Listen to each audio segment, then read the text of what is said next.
I'm Marlyn R Bonaker, Chief Master Sergeant, United States Air Force for 31 years.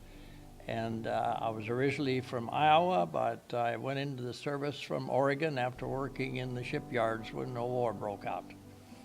And then I just went in. I made them draft me. I don't think people realize that all the Germans were not Nazis, and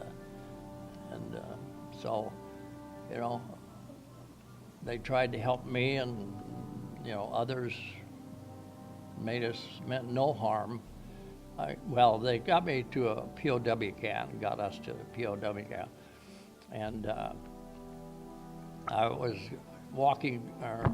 coming back from the toilet one day, and I walked by the headquarters office there, and there was 3 German officers in it, and I don't speak a word of German, and I never understood why I understood what they were planning, and in fact, it fascinated me. Why did I understand that? Because they were speaking German. And so I got against the wall. I slid back out of sight so they couldn't see me, to see what else I could understand. So I and 5 other guys decided to try an escape. I figured it was a good time. They hadn't got to know me in the prison camp, and that was an advantage, my advantage, because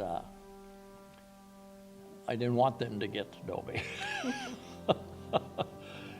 So we devised a plan to see if we could escape, and it worked.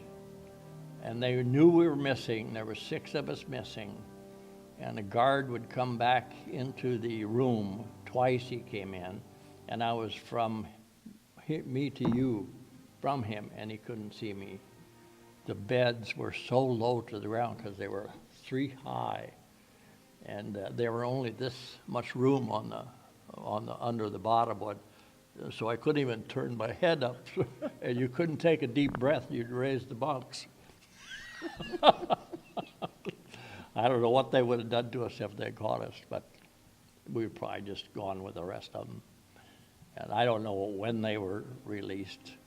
The 2 officers that the Germans didn't take the injured or the sick on the next march. They left them in the building. And the 2 of the officers from the other aircraft survived, and they went on to another location, and I don't know where. I never did see them again, and so we got away that way, and then pretty soon Patton was on the move quickly about that time, and we started hearing shells coming our way at the building, and he knew what the building was, and there was pillboxes outside of every entrance to it. So he was trying to hit them and the guards that were at him, because they had left guards behind too to keep track of the injured and sick prisoners. And so it got kind of hairy. So we finally all beat it for the basement, figured that was the strongest part of the building.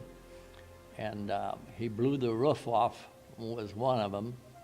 And then he hit the 3rd floor and blew wind out of every floor.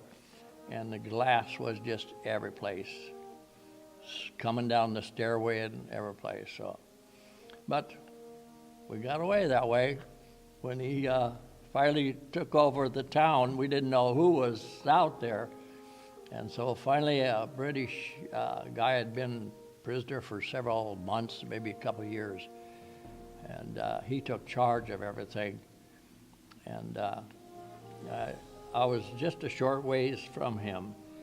And because of his experience, people listened to him, And so finally he got up and he says, "Nobody go out the door. I'll do all the talking. I'll find out who's out there if we hear anybody." And so everybody said. And then he says, if there's a guard next to you, take his rifle away from him. And there was a guard just 2, 3 guys from me. And so they grabbed his rifle. They were all old men, Germans, you know. And the rest of it, he says, pick up any weapon you think could make a weapon in case they try to come in and do harm to us. And I reached in my kit and I grabbed what I thought was a knife. And when it was all over with, I looked at what I had in my head. It was a potato peeler. Well, it could have done some damage. I never told anybody that. I was a dangerous guy.